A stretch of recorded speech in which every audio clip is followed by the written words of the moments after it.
Hello and welcome back to Nightcap. I'm Josh Rimmer on nextsportstar.com. Joining us right now on the line, NBC hockey analyst and former NHL star and friend of the show, Jeremy Roenick. Jeremy, thanks for taking the time to be with us again, buddy.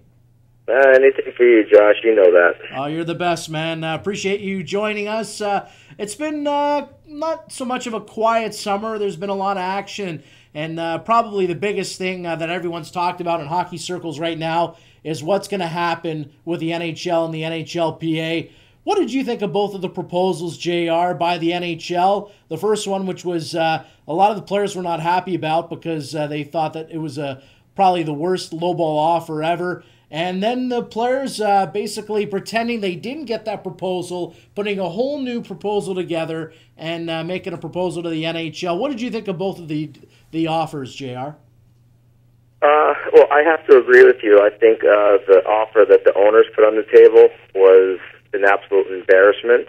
It was an absolute embarrassment to the negotiating process of a CBA, and there's no way that the players would ever agree to a deal that the owners put in front of the players. And to me, it was definitely a bullying.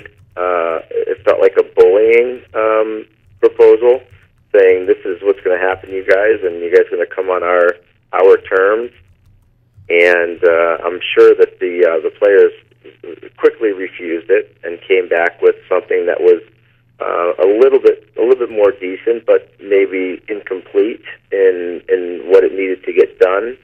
But something that was definitely more of the realm of where the players and the owners should be looking at, which tells me that there's a very big gap in what the owners want and what the players are willing to give. And if that's the case, and we go into another year of a lockout, third lockout in 15, 17 years, second lockout in 8 years, I think it's going to be very detrimental to the National Hockey League. It's going to be detrimental to I think to the reputation of the National Hockey League, and something needs to be done because obviously there's a lot of money at stake, and obviously both sides want a big piece of that money. And there's this is going to be a very interesting next month and a half until the season starts. Jared, would you think that by the looks of it right now that there is going to be a lockout? I don't see how there can't be, at least to start the season. Like I said, the proposals were, especially the owner's proposal, was so out of bounds and so off the mark that I really think that there could be.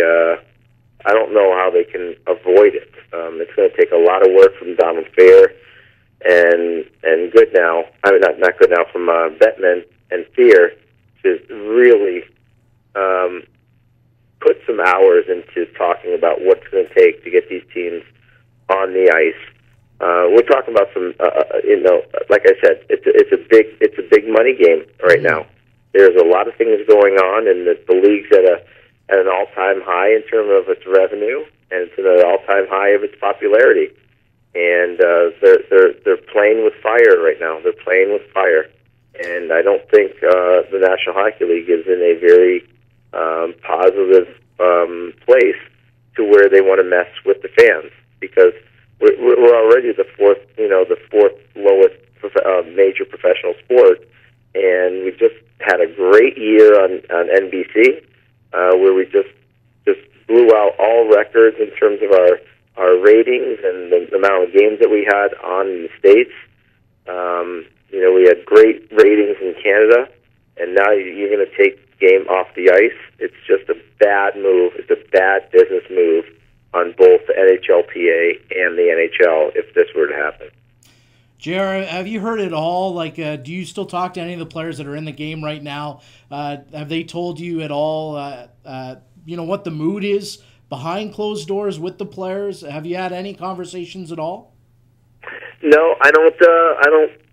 You know what? I stay away from those relationships.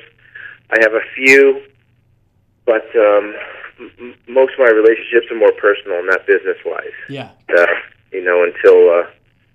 until things get going with the league and I get back on television and talk about it, I'm pretty much hockey free. Now, JR, take us back to that time.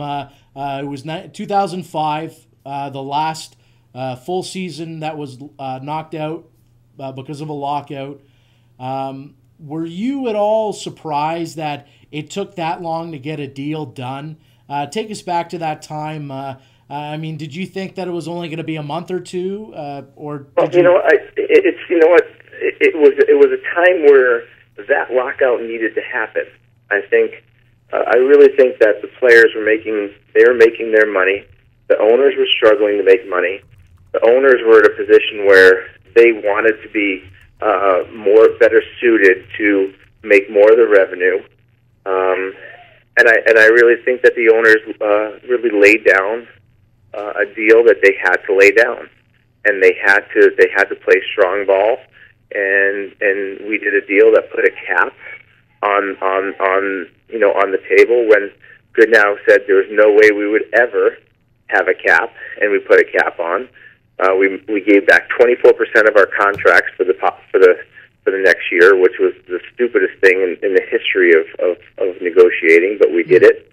And the owners won the battle, and now they're coming in 7 years later, and they're pushing again, and they're pushing for the 24%, and they're pushing for the higher revenue stream, percentage of revenue stream. And you know what?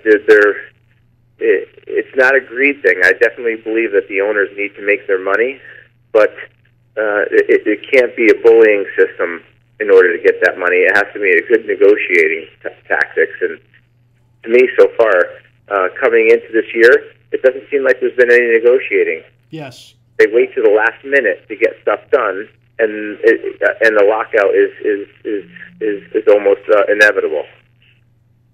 I talked about this on my show a couple months ago, JR, and I might have even brought this up with you. Like, why do we take so long to start? I don't know why I'm saying we, because I'm not involved, but why did it take so long to start sitting down and, hammering stuff out? I mean, they could have been doing this last year, maybe even during before the playoffs started. Well, welcome to hockey. Yeah. The hockey, because the egos don't want to get out of the way. And nobody wants to look out for what's the best scenario. The best scenario is the National Hockey League. The best scenario is hockey. The best scenario is bringing hockey to the fans. And everybody wants to look at it as the big business first instead of taking care of what's really important, and that's putting a good quality game on the ice for the fans. And it's just a shame. Do you think the owners and the players are both prepared to lose another full season because of a lockout?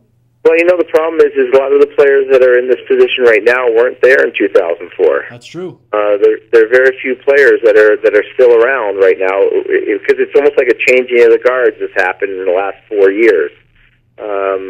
The 80s and 90s players have pretty much been weeded out, and there's been a lot of guys that have come on since 2000 to 2006. So there's a large majority of the National Hockey League that has not endured a lockout yet. And trust me, when they see the amount of money that's not being put in their bank account and a lot of stuff that happens when the owners see their buildings empty for a long period of time, there's going to be a lot of panic on both sides. Because it's not fun. No, not at all. I agree with you. I mean, being there, you went through a strike and a lockout. You went through, it was 95, I think it was, 94, 95, and also 2005. Is there any kind of advice you could give as a guy that's gone through two different work stoppages? Any advice you could give the players? No, I don't know if there's any advice I can give the players or the ownership. I think it's just get the egos out of it. Yeah. The egos seem to be the biggest obstruction on both sides. The owners have big egos. The players have big egos. Everybody wants their share of the pie. If it's that big of a deal, go 50-50 and share the revenue, because there's $1.9 billion in revenue that's coming through the National Hockey League these days. Yeah. Split it 50-50, and protect the owners and the GMs from themselves. Make it 5-year maximum contracts so they don't have these stupid, ridiculous, idiotic 13, 14-year deals that are worth $120 million that we haven't seen anyone live up to yet. Let's stop being stupid and start being reasonable and put the one thing that's important in this whole thing in front, and that's the game of hockey. And it just doesn't seem that the people that have been in charge and that are in charge put first. And the thing I don't understand